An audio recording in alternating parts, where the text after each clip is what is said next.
Thank you very much. I'd like to invite all the panelists to the panel. Annette, hopefully you won't be leaving because I'm sure people will have the chance to ask you questions again in a few minutes. My job now is to introduce the panelists.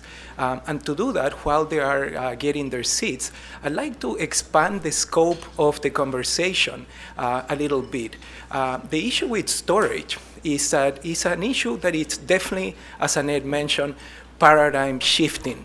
But paradigms are always lost in people's views, particularly in this age of over-information. For example, how many of you knew that we have a coal phase-out here? All of you. But how many of you know that as of yesterday, there is a nuclear phase-out in North America in the province of Quebec? Lift up your arm if you knew that.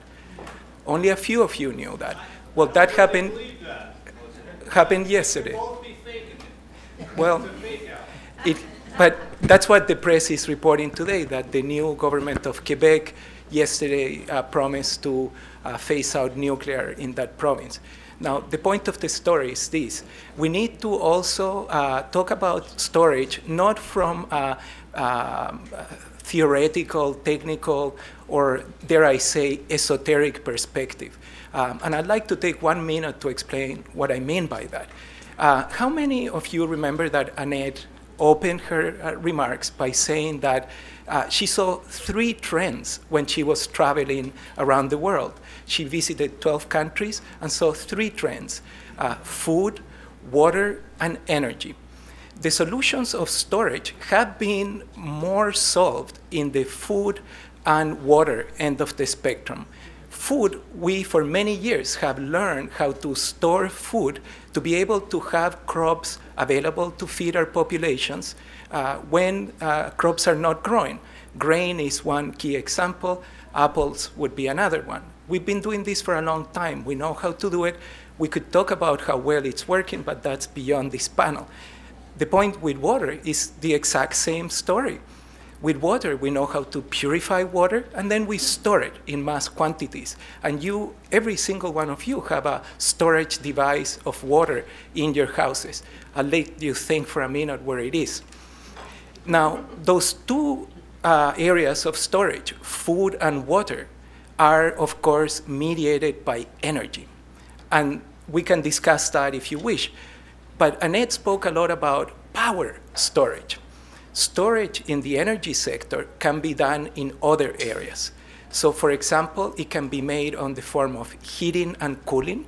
For example, when we have a combined heat and power district energy loop, when we produce electricity, at the same time we produce the product of hot water, which in a country like Canada, just like in Denmark and in other countries where it's extremely valuable, it can be stored as hot water to displace the use of natural gas for heating in homes, for example. Much more interesting and efficient way of doing things. Now, transportation, it's another one that you are used to, but don't think too much about it. Why do I say you're used to? It's because each of you have a phone, which is a storage device in essence, but you don't think about it from a transportation perspective. Why? Because there's not that many electric cars out there yet. But many people are doing research now to be able to create power plants on wheels. That's in essence what electric vehicles are. So they can communicate with the grid and take clean electricity when it's available, and return that electricity when it's not available. That's another area beyond electricity per se, or power generation per se. Annette spoke about a number of strategies for power generation.